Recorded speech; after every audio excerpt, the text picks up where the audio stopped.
Part 5, challenging exposure situations. If you're serious about your photography, if you really want to get great shots, you're going to find yourself in some challenging exposure situations, and this is where a digital SLR really comes in. Let's take a look at just a few. Basically, what we're going to do is we're going to use the exposure compensation settings on our camera to get great shots in these challenging exposure compensations. Sure, you could use manual exposure control, but you know what? I find that if I use one of the automatic modes, the aperture priority mode or the shutter priority mode, and I use the exposure compensation feature on my camera, which lets me dial in a slightly underexposed scene or slightly overexposed scene, I can get to the same place that I would get if I use manual, only a lot faster. All right, so let me show you a few examples. I was out at the Albuquerque Balloon Fiesta. I was there early in the morning. One of my favorite tips is you snooze, you lose. You have to get up early in the morning to catch that beautiful light and some of the excitement of a scene, especially if you're at the Albuquerque Balloon Fiesta. So what's happening here is this man is inflating this balloon with hot air that's being heated by this flame. Now the flame was going on and off and on and off, so the light level was changing. This is a very challenging exposure situation.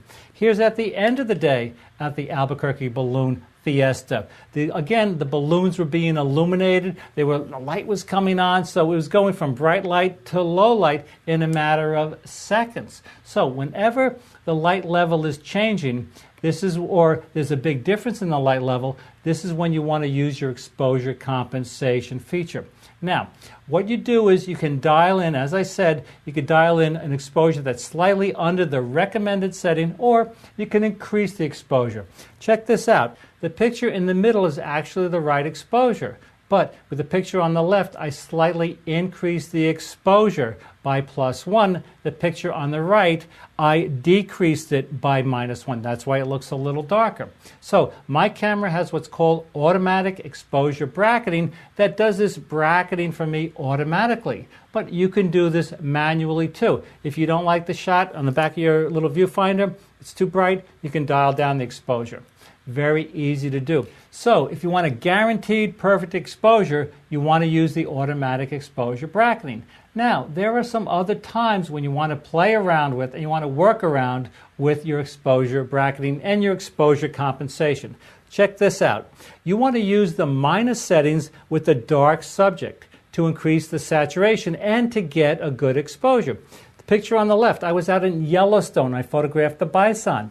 Now, this is a dark subject, so I chose to use a minus setting to get the right exposure. Now, you might be asking, this is why I paused, you might be asking, well, Rick, it's a dark subject. You're saying to use a minus exposure.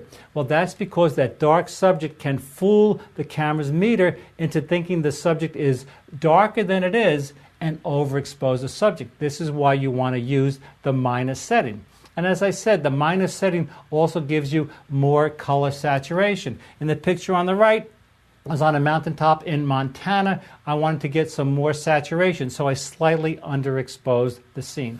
So this is another great thing about your exposure compensation settings. Check this out. Look at the picture on the left, these cute little penguins.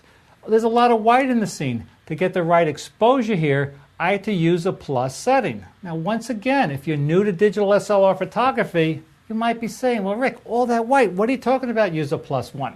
Well, when you use a +1 setting, what you're doing is you're setting the camera up for a correct exposure, because all that white can fool the camera's built-in exposure meter into thinking the scene is brighter than it is. It's going to underexpose the scene. So, indeed, you want to use a plus setting on your camera. Same thing with the picture on the right here. I was photographing my friend Andrea. She was posing on this white Bentley. All that white could have fooled the exposure, fooled the camera's exposure meter into thinking the scene was brighter than it is and underexposing the scene. So the key is you really have to learn how to see the light. I talk a lot more about this in my class here on Kelby Training, Exploring Digital Photography. This is the key, learning how to see the light, and then actually learning how to play the light, learning how to adjust the light, all these things. But think about this. Every picture that I've shown you here has, believe it or not, exactly the same main subject, and that's light.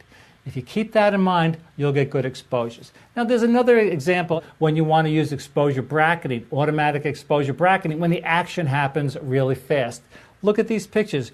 This beautiful butterfly was emerging from the chrysalis. I couldn't afford, this is like a once-in-a-lifetime event.